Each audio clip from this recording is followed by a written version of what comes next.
राष्ट्रवादी काँग्रेसच्या ज्येष्ठ नेत्यांबद्दल राज्याचे पशुसंवर्धन मंत्री महादेव जानकर यांनी शिवराळ भाषेत वक्तव्य केलं। तसंच त्यांची बदनामी केली आणि मंत्रिपदाची शपथ घेताना घेतलेल्या शपथेचं पालन त्यांनी केलं नाही, त्यामुळे त्यांच्याविरुद्ध गुन्हा दाखल करावा यासाठी राष्ट्रवादी युवक काँग्रेसचे प्रदेश सरचिटणीस कमलेश चौधरी यांनी धुळे न्यायालयात धाव घेतली आहे।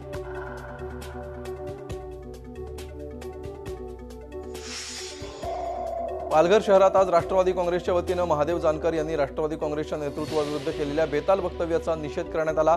पालघर रेल्वे स्थानकाच्या बाहेर राष्ट्रवादी काँग्रेसच्या नेत्यांनी निषेधाचे फलक हातात घेऊन जोरदार घोषणाबाजी केली।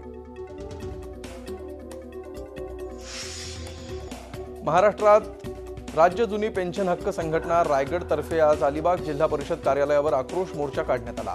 1 नोव्हेंबर 2005 नंतर सेवेत लागलेल्या कर्मचाऱ्यांना सरकारने जुनी पेन्शन करून नवीन अंशदान पेन्शन योजना सुरू केली आहे। या योजनेत कर्मचाऱ्यांचे वर्तमान आणि भविष्य सुरक्षित नाही याचा विचार करण्याचे आवाहन करण्यात आले।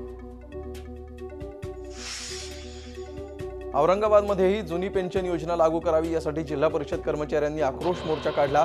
तमिळनाडू सरकारने जुनी पेन्शन योजना लागू करण्यासाठी एक समिती गठीत केली आहे, त्याच धर्तीवर राज्यातही सरकारने समिती नेमावी अशी मागणी करण्यात आली।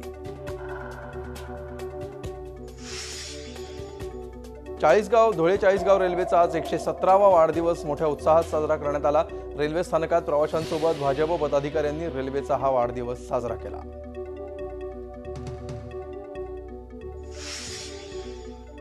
मुंबईच्या रस्त्यांबाबत आक्रमक भूमिका घेतल्यावर आता औरंगाबादमधील रस्त्यांबाबत मनसेने आंदोलन पुकारलंय।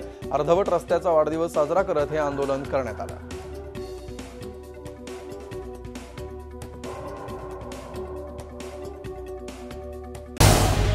झी 24 तास रहा एक पाऊल पुढे।